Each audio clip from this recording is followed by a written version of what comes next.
सुबह का समय हो चुका है और आज की यात्रा के लिए मैं निकल पड़ा हूँ। आज मैं अपने मित्र शादाब से मिलने जा रहा हूँ, जिनके पिता अफ़गानी मार्केट अर्थात लाजपत नगर में एक दुकान चलाते हैं। वहाँ पर एक रेहड़ी पर नॉन की दुकान चलाते हैं, अर्थात वे अफ़गानी रेफ्यूज़ीज़ जो अफ़गानिस्तान से भारत में एक नई आशा के साथ आए हैं, मैं आज उनके बीच जाने वाला हूँ। मेरे मित्र दानिश और उनके पिता रहमान ने मुझसे यह प्रार्थना की थी कि मैं एक दिन का समय निकाल कर के अफ़गान मार्केट आऊँ और वहाँ के जायकों के बारे में जानूँ। आज मैं जब अफ़गानिस्तान की इस नई मार्केट में जाऊँगा तो मैं आपको बताऊँगा कि किस प्रकार से अफ़गानिस्तान से आए नए प्रवासियों ने भारत की विविधता में अपने नए रंग घोलना शुरू किया है और दिल्ली की खान पान को और समृद्ध बनाने का प्रयास शुरू हो गया है। अर्थात फिर एक नया जायका दिल्ली की खुशबू में घुल रहा है। मैं वीर सावरकर मार्ग के रास्ते होते हुए आगे बढ़ रहा था, तभी मेरा ध्यान इस बोर्ड की तरफ गया। यह बोर्ड मुझे अंदर से हिला कर रख गया।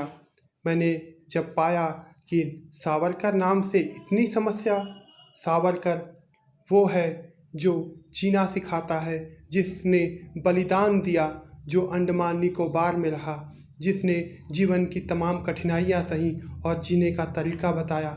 आज उसके नाम से इतनी समस्या, समझ में नहीं आता कि क्या कहूँ। मेरे पास शब्दों की कमी है, परंतु लगता है कि अंग्रेजी जनमानस के लोगों को अंग्रेजी समझ नहीं आई और उन्होंने सावरकर को अंग्रेजी में ही जिंदा छोड़ दिया, वरना लोग तो उन्हें मारने पे तुले। मैं अब अफ़गान मार्केट में प्रवेश कर चुका हूँ और तभी मेरी निगाह रोशन सुपरमार्केट की तरफ जाती है।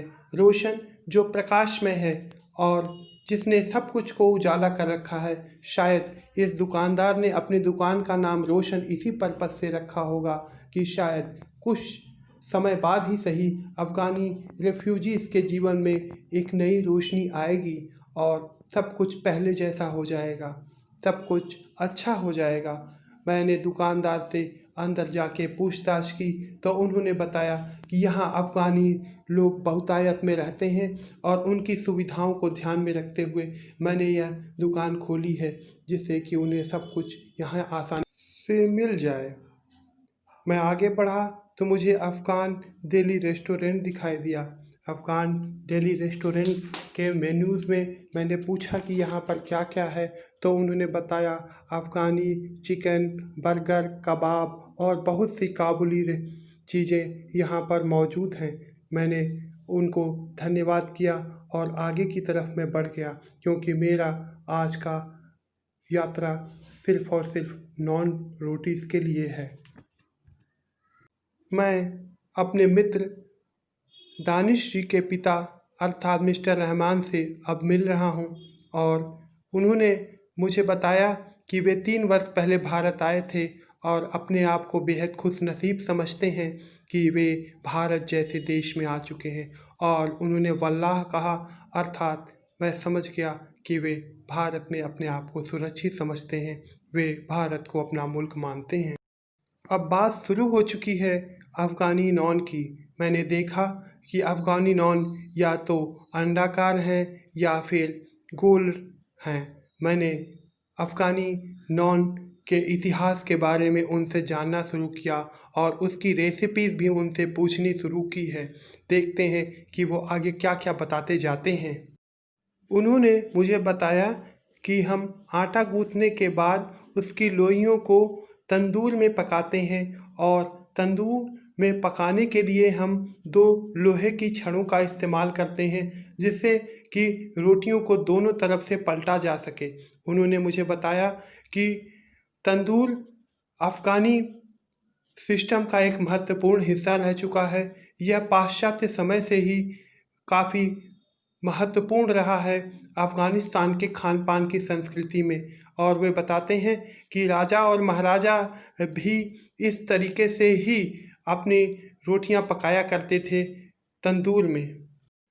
आगे उन्होंने मुझे बताया कि अफ़गानिस्तान में पकी हुई रोटियों को लाल रंग के कपड़े में रखने का परंपरा है और उन्होंने मुझे बताया कि गर्मा गर्म रोटी जब तंदूर से निकलती है तो उसे सर्वप्रथम हम एक कपड़े में बांधते हैं जिससे कि उसकी गर्मी बनी रहे और उसके ड्यूरेबिलिटी अर्थात वो लंबे समय तक चल सके। मैंने पहली बार यह जान करके बड़ा आश्चर्यचकित हुआ कि रोटी को कपड़े में बांधा जाता है। मिस्टर रहमान मुझसे बात करते हुए अपनी दूसरी दुकान पर ले गए जहां पर स्पेशल अफ़गानी बर्गर मिलता है। मैंने स्पेशल अफ़गानी बर्गर के बारे में जानकारी प्राप्त की तो पता चला यह आलू की फ्राइड चिप्स और कुछ दूसरे सॉस के साथ बनाया जाता है। मैंने वहां पर अपना एक ऑर्डर दिया और आगे बढ़ने का प्रयास कर रहा था कि तभी दुकानदार ने मुझे रोक करके कहा कि आप अपने अफ़गानी बर्गर की रेसिपी तो जान लीजिए।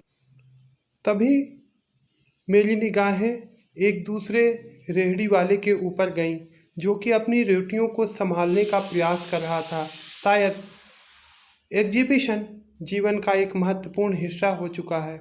आप जितना अच्छा एग्जीबिशन करेंगे, जितनी ज़्यादा अपनी चीज़ों को सुसज्जित तरीके से लोगों के सामने रखेंगे, वह उतनी ही अच्छी दिखेंगी।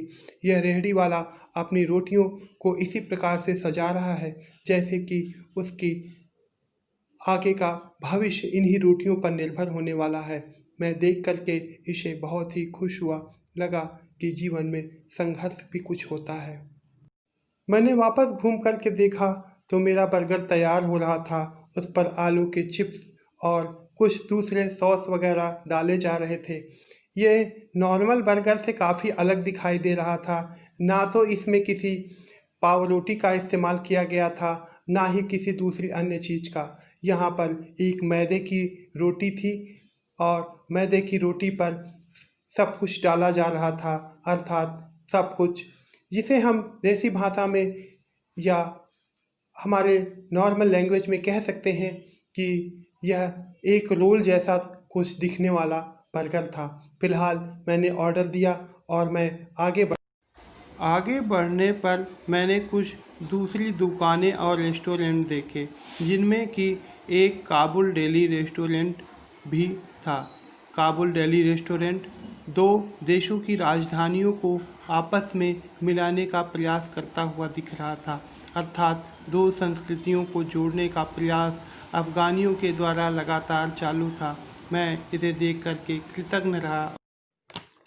यहाँ जब मैं आगे बढ़ रहा था तो मैंने देखा कि एक दुकानदार अपनी तंदूर की रोटियों के ढेर के बीच में कुछ यूँ समाया जा रहा था जैसे कि जीवन की लालसा इसी के इर्द गिर्द घूम रही हो। तंदूर की रोटियों के सहारे अफ़गानी लोग अपने जीवन के नैया को आगे बढ़ा रहे हैं और यहाँ भारत में शायद दिल्ली के लोगों के अंदर खान पान की बेहद ही उत्सुकता रहती है और नए नए खान पान के चीज़ों पर वे विचार फरमाते रहते हैं। आप एक बार अफ़गान मार्केट आकर इन जायकों का लुत्फ़ उठाइए और अफ़गानियों को अपनी सेवा करने का मौका दीजिए। अफ़गान रोटियाँ खाने में बेहद स्वादिष्ट होती हैं। मैंने भी एक रोटी का ऑर्डर दिया। इस रोटी की कीमत 70 रुपये तक लगभग थी।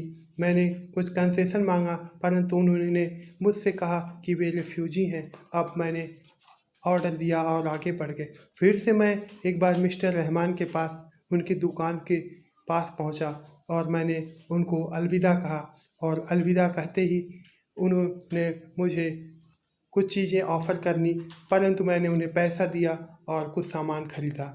आगे मेरा बर्गर तैयार था। मैं अपने बर्गर का टेस्ट लेने के लिए खुद भी तैयार था और बहुत ही जायकेपूर्ण बर्गर तैयार था और मैं इसे खाते हुए अपनी यात्रा के दूसरे पड़ाव के लिए आगे बढ़ गया। आगे आप इंतज़ार कीजिए मेरी यात्रा कहाँ पहुँचती है।